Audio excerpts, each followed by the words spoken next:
नमस्कार, मी हर्षा रेसिपीमध्ये आपलं स्वागत आहे। आज आपण मटार भजी बनवणार आहोत। त्यासाठी इथे एक मिक्सरचं भांडं घ्यायचं आहे। त्यामध्ये 1 वाटी ताजे मटार घ्यायचे। इथे 2 मोठ्या हिरव्या मिरच्या मी मधोमध कट करून या मटारमध्ये घातलेले आहेत। आता हे मिक्सरला आपल्याला जाडसर असं वाटून घ्यायचं आहे। इथे एकदम ताजे असे मटार आहेत। जर तुमच्याकडे ताजे मटार नसतील तर तुम्ही फ्रोझन मटार देखील वापरू शकता। आता हे मिक्सरला मी जाडसर असं वाटून घेतलेलं आहे। हे वाटत असताना एकदम बारीक असं करायचं नाही, थोडंसं जाडसरच ठेवायचं आहे।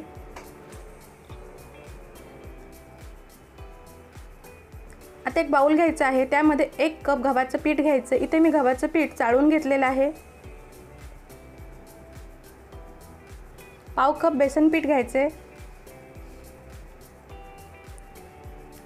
1 टेबलस्पून तांदळाचं पीठ घ्यायचं आहे। जर तांदळाचं पीठ नसेल तर तुम्ही कॉर्न फ्लॉवर किंवा पाव चमचा खायचा सोडा देखील घालू शकता। 1 छोटा कांदा बारीक चिरून घालायचा आहे। बारीक चिरलेली कोथिंबीर, 3 ते 4 कढीपत्त्याची पानं बारीक करून घालायची आहेत।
छान खुसखुशीत अशी झालेली आहेत।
टोमॅटो केचप सोबत किंवा दह्याच्या चटणी सोबत खायला खूप अप्रतिम अशी लागतात।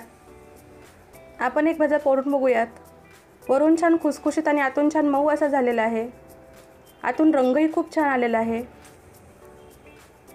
जर तुम्हाला माझी रेसिपी आवडली असेल तर हर्षा रेसिपी चॅनलला सबस्क्राईब करायला, लाईक करायला आणि शेअर करायला विसरू नका।